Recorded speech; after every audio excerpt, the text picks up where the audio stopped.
Yeah, great night of fights, guys. UFC 265 was a great card. Let's jump into this. Well, you know where we always start. The main event, Derrick Lewis versus CIRYL GANE for the interim heavyweight championship of the world. Tabor, I got to get your thoughts right out the gate. I mean, I want to say shocked, but you can't be. Because that was almost what we were expecting. It's just, I was expecting Derrick Lewis to do more. You know, I mean, it really, like we kept on saying so many fucking times, it only takes one shot. It only takes one shot with Derrick Lewis. If he lands, he's going to knock CIRYL GANE out. But he didn't even get the fucking opportunity. How many punches did he land? 3 strikes? Maybe in 3 rounds. There was one round where the significant strikes were 23 significant strikes for CIRYL GANE in uno for Derrick Lewis. Mm-hmm. I mean, just a master class from CIRYL GANE. I mean, one of the best performances I've seen in heavyweight from a guy who's so dangerous. I mean, we talked about it all week. It only takes one from Derrick Lewis, but it didn't matter. Like, I felt like that was completely gone from the game plan. He couldn't even get started. CIRYL GANE was piecing him up. No pun intended. For what? Gone. Oh, gone. Yeah. No, true though, man. Masterclass is right, dude, because that was a fucking masterclass performance, dude. The way he moves, the footwork. Derrick Lewis couldn't even get close. When he was sliding out of the way, there was one time Derrick Lewis was really charging at him, and GANE, masterclass, slid out of the way. Wasn't even fucking close. Couldn't land nothing. No. The footwork of GANE is what sets him apart from the rest of this heavyweight division. No one in this heavyweight division has footwork like that. No. No one. No. It is going to be such and I don't want to jump into it already because I do want to talk about this fight, but I think we basically covered it. But man, I cannot wait for CIRYL GANE versus Francis Ngannou for the unified heavyweight belt. That is a fight, like, I've never been so hyped for a heavyweight fight. Yes, we also have the John Jones Stipe thing that might end up happening, come to fruition. But, dude, I'm telling you right now, this is going to be an epic 5-round fight between Ngannou and CIRYL GANE, and I'm ready for it. I think CIRYL GANE is ready for it, man. It goes past 2 rounds, it's all gone. Let's be real. Yes, what is it? What was I calling him? I'm brain farting right now. Technical, I don't even want to say technical because he wasn't. Patient Francis. That's the better word. Patient Francis is very dangerous. It really only takes one with him, and he could set the shots up like he did against. And I think Ngannou has gotten a lot more technical. I mean, let's talk about the early fights in the UFC. His bread and butter was just charging a guy and trying to knock him out, and that's what Ngannou did for a long time, but up until that Stipe literally up fight, until the rematch. Yeah. I mean, he had the exact same approach in every single fight until that fight. Exactly. And that's the thing. That's what I find so intriguing about this matchup now with CIRYL GANE and Francis Ngannou.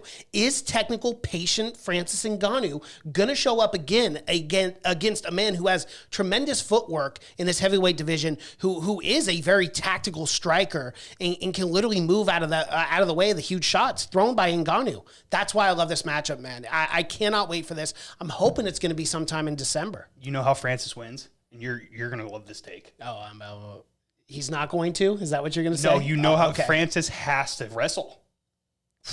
I think he has to take GANE down. He's definitely powerful enough. He's definitely strong enough. Patient Francis gets pieced up. But do we say that? Do we stick with the same narrative as Derrick Lewis? And do we say it only takes one? It does. I mean, you're exactly right, because it will be the same talking points. It will be the same narrative. It will be the same everything. But 1, Francis has more power. We all know that. 2, Patient Francis. I really think Patient Francis gets pieced up. I almost think if Francis wants to win, he almost has to barrage CIRYL, push him up against the fence, and then try to wrestle him.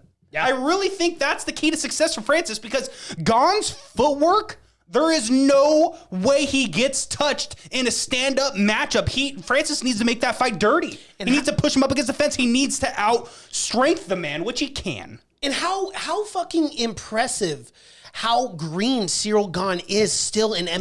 Yes. This was his 10th professional fight, still undefeated, of course, but still only 10 professional fights, and he looks this good. Yes. This man has not been doing MMA his entire life. This isn't some prodigy who trained when he was 6 years old, in some fucking garage. Like, this guy is green in mixed martial arts, and he looks this good. The the sky's the limit for this guy. It really is. Like legitimately, the sky is the limit. But we also say the same thing about Ngannou. And again, like this matchup, man, I would love to see the Vegas odds on this, the early odds, because I guarantee it would be a -110 apiece. Oh, it's got to be. It's got to be even money. It's got to be. It's gotta or Francis is slight favorite. Maybe. It's the only way it Yeah. goes down. If Francis comes out at a -200, I'm going to be like, put it all on Gone. Put it all. Put the house on him. I think the highest Ngannou would go as far as a favorite might be a 130, maybe 135, but that's the absolute highest. Man. Yeah, to an even Gone at fucking Gone. Yeah, to a +115 Gone. Yeah, because man, that matchup is one for the ages. It's fireworks. I Dude. can't wait for it. It's one that you put on your calendar. Now, let's talk about this. Let's talk about the theory behind Dana White now. Now, we gave Dana White a lot of shit for this interim belt. We were very against it. But looking at the full scope of business model now with CIRYL GANE winning and winning in such impressive fashion, which he did against Derrick Lewis, do we kind of understand more now why Dana White did what he did? Well, I understand it, especially because when you bring Houston into the picture, because Houston's Derrick Lewis's hometown, he's going to sell tickets. You need someone in that main event from the city. I totally agree. So, I mean, it makes sense business-wise. I mean, We did talk about that. Did it fuck over Ngannou? Was he disrespected with it? Yes. All of that is true. But, I mean, at the same time, when it comes down to crunching numbers and making fucking money, I feel like I'm 180 and I'm flip-flopping here. So It's not flip-flopping because... But it's true, though. It made money. Yes, but that's the way we always do this podcast. We break it down from a fan perspective. That's why we're the #1 fight fan podcast. Absolutely. But then we also talk about the business decisions and the way Dana White does business, and we try to kind of balance the two. And I think that's what we do differently because we're not shills for the UFC. We're not always going to be on the side of Dana, but at the same time, like we do understand his business moves. I think that's what makes us unique. And like as far as like what Dana White did here with CIRYL GANE, like I get it. I'm not a huge fan of it. I love Ngannou. I think making this interim champ after Ngannou winning the belt in 3 months kind of sucks. But now I'm like, I kind of see the whole broader picture, and I'm like, now that CIRYL GANE did what he did to Derrick Lewis, it's making sense, and it's getting me even more hyped up for this fight. Because let's think about this. Let's say that was off the table, and then Derrick Lewis fought someone else, not CIRYL GANE, but someone else in the heavyweight division that deserved it, right? And then you have CIRYL GANE, and you don't do an IC belt for it. And now you have GANE versus Francis. Are you as excited after this performance? No. And my honest opinion is no. Yeah, absolutely. Because Derrick Lewis and Francis Ngannou, there's a lot of parallels there. Yes. There really is. And you got the athleticism. Let's be real. Derrick Lewis almost landed several head kicks that were pretty fucking nice. Did they do any damage? No. No, but still the athleticism's there. I mean, you got to give the athleticism advantage to Francis, obviously. Right. But, I mean, it's just the way Gane was landing those leg kicks. Shout out to you, Aunt W. Gane will finish Francis in similar fashion. He's going to chew up his leg for 2 rounds and then put it on his big ass while he's gasping for air and limping. He destroyed Derrick Lewis's leg. Yeah. Destroyed. Took his fucking legs out from under him. That's how you beat Francis, man. I agree with that. He has all the tools to do it. I just can't wait for this fucking matchup. It's going to be fireworks, fight companion for that. Absolutely. I don't give a shit what I have to do to make sure that happens. It's happening. Oh yeah, no, that's happening absolutely. I really believe this fight will happen probably in December, the end of the year card. I think it makes the most sense. But something Gane different. took 0 damage, so he's ready whenever. No, he's definitely ready, and I know Ngannou wants to get a crack at him Absolutely. now after kind of getting definitely getting slighted here in this spot because he wasn't ready. Because he was in Cameroon, he was celebrating with his family and friends. Totally understandable on Ngannou's side. But now in December, man, this is going to be great. But here's the parallel too for this matchup, CIRYL GANE versus Derrick Lewis. Obviously Derrick Lewis did beat Ngannou. It was the worst fight in UFC history. It was a snooze fest. However, he did beat him. I had a beer thrown at me. Bro. Because I was like, guys, we got this. It's going to be fireworks. Just wait. They're feeling each other out. And it was the worst fight of all time. Yeah, you were at that fight. I could not imagine paying the hundreds of dollars you probably did for a mediocre seat and then to not see the heavyweight banger that you were promised was probably devastating. That was my most hyped fight. Yeah, DC Stipe, whatever. Oh, who gives a fuck? Super fight. I was more excited for that fight than any other fight of the night. And for that to be the stinker, it sucked, man. Yeah. It was not fun. That never happens. I mean, so let's be real. Is Gane versus Francis fireworks, or is it a technical chess match? I think that's a great question. I say both. I think if this fight can make it to championship rounds, I think you're going to see greatness out of both these fighters. I think Ngannou could even get caught by CIRYL, and you're like, oh my God, it could be over. Vice versa as well with Ngannou's power. Yeah, man. This could be a instant classic at heavyweight. This could be the greatest heavyweight fight of all time up to this point. I really do believe that. Gids, we've been doing a lot of talking. What are your I know you're over there. What did you think about that performance by Gane? I mean, I said it at the time, and I'll say it again. This was a UFC's fighter version of a perfect game. That he didn't do anything wrong. He could have fought Francis Ngannou the next fucking minute after finishing Derrick Lewis. He could have fought everybody on the card. I have never seen a heavyweight look so technically clean that wasn't a boxer. His footwork, you can't touch it. I don't know when the Ngannou fight is.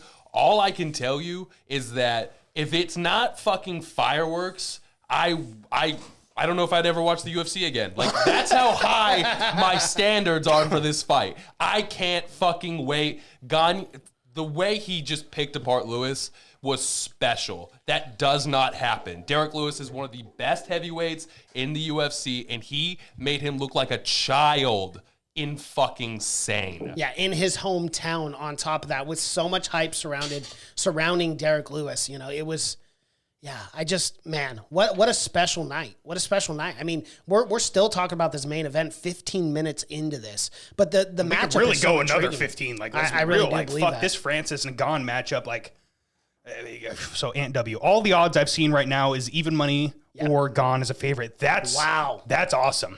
That is interesting. That is very interesting. Gane as the favorite. It's got to be a slight favorite, though, I guess. Hey, nostalgic. Shout out, my guy. Recency bias is a motherfucker. It's true. I mean, it is true. Are we just way too hyped on Gane? Does he get...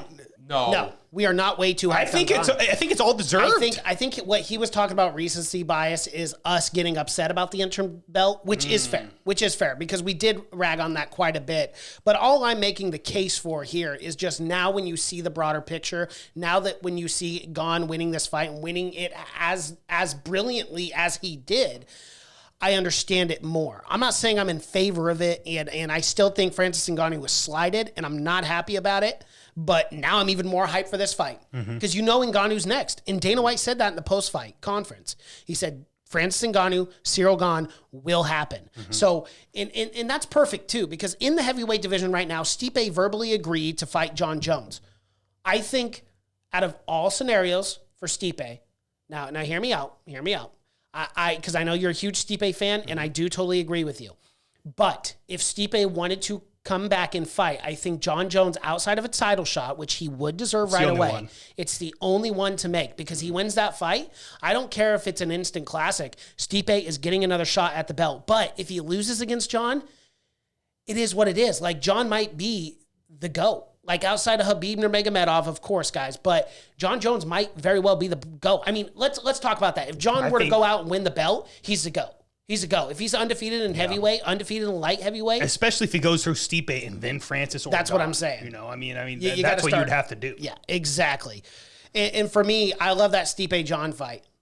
I really do, because you're going to see who the next number one contender is in this heavyweight division is just shaping up perfectly. Because you know what? You got to give Curtis Blade some time. He's already been knocked out twice by Ngannou. You got Jairzinho Rozenstruik, who's kind of been wishy-washy. You know, wins one here, loses one here, loses two here, wins one here. So, like, the heavyweight needs time to build with these guys. But these top four right now, we're kind of in a tournament right now with the IC belt, with the championship fight coming up, and then you got Jon Jones and Stipe Miocic fighting. If that fight gets agreed to, I mean, you got yourself a little round robin here. That fight's not happening. Let's be real. Jon Jones isn't going to take it. I'm with Tabor. That fight's not happening. It's not John's happening. not going to take that fight. And he's already kind of come out and said, I mean, we're getting an MMA news, but it's fine. He's already come out and said, I mean, sorry, not him personally, but Jon Jones's coach, Mike Winklejohn from Jackson Wink. He's come out and said that has nothing to do with Jon. He goes, that doesn't excite Jon at all. What excites Jon is the belt. Yeah, so and I think that's really it. Totally makes sense for Jon. And if you're Jon Jones, you don't have to fight. Like, the motherfucker really doesn't have to fight. He can just wait for this to play out and then fight the winner of everything, really. I mean, yeah, he could. He doesn't want to fight till 2022. That's already what he said. So, I mean, yeah, hypothetically, he could. But God, that makes me so mad for I know, Stipe. I know. It makes me mad for Stipe. He's the And greatest heavyweight of all time. Exactly, and that's the thing with Stipe is, Stipe, he could sit out and wait a year if he has to. He's going to get either the title shot or a number one contender fight. But do you think that's the case? I do. Well, I know actually he agree wants with to stay active. That's the thing. Is Stipe's come out already. He said he was already ready for this interim title fight. He wanted to be in it. He didn't think Gane or Lewis deserved it over him. He was very slighted and disrespected that the fact this fight was made, and he wasn't even considered. Yeah. Yeah. I got to shout out NW here because he used a Star Wars reference, which I fucking love and I totally agree with. He says Ngannou versus Lewis was the UFC equivalent of The Rise of Skywalker. Could not agree with you more. And I have to talk about this take because I'd love to hear your opinion on this. The interim belt is just to put pressure on Francis to fight. If Francis doesn't fight Gane in the time frame the UFC wants, Gane will be promoted to undisputed and fight Stipe. Could you ever see a situation where that actually happens? No, because I think Ngannou wants to fight. I think after Dana doing which was, I don't agree with this move, but it was a my nuts are bigger, I run this organization Absolutely. move. It was a power move for sure. Okay. You don't want to fight here. You can't make it back in time. Okay, here's an IC belt. You want to try this again with me, Ngannou? Because remember, let's talk about the history of Dana White and Francis Ngannou. Mm-hmm. It's very shaky right now. It is very shaky and historically has been shaky. Remember, after Ngannou lost to Derrick Lewis, Dana White said Ngannou's very hard to work with. He's kind of a cocky guy. And again, historically, if you do not get along with the boss, it does not work. Dana White runs this bitch. He does. Yep. So again, fist. Do I see this happening? No. I think Ngannou signs a dotted line. I think he knows how serious Dana White is. But if it does not happen, you've got two other options for CIRYL GANE. You've got, obviously, the greatest heavyweight of all time, Stipe Miocic, or John Jones. Mm-hmm. But here's the problem. And I love Stipe. I think he deserves it. I'll go on record saying that, okay? However, what one sells more? An undefeated CIRYL GANE or John Without a Jones? doubt, Francis.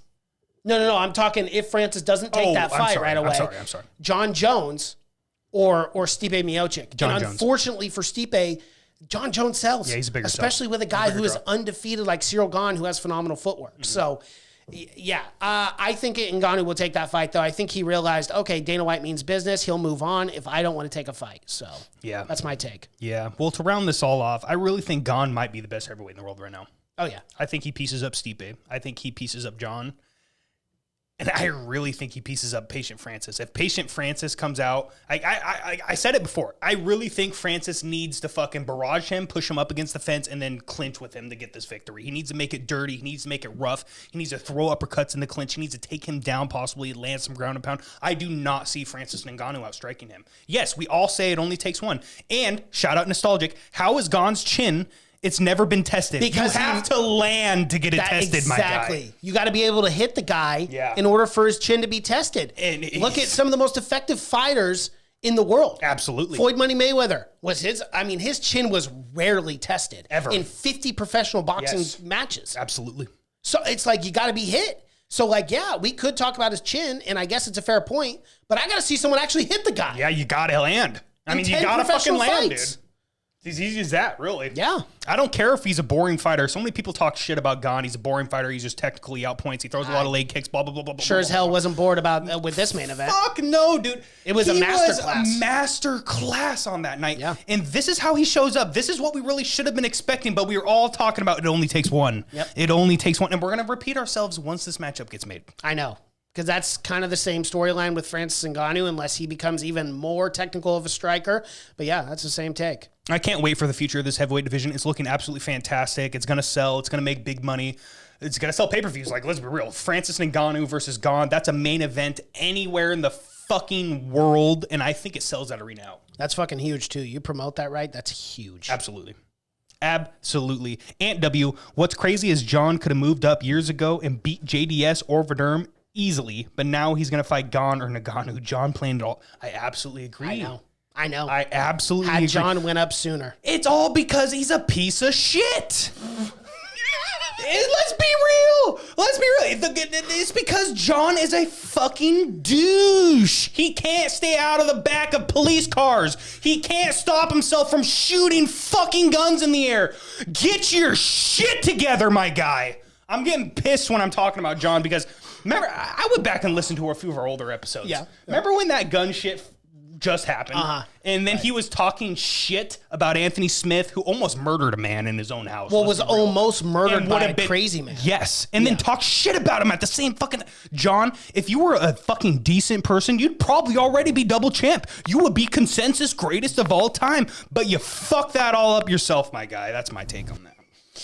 Well, I think we know where Tabor stands. Guys, I think we know where Tabor stands.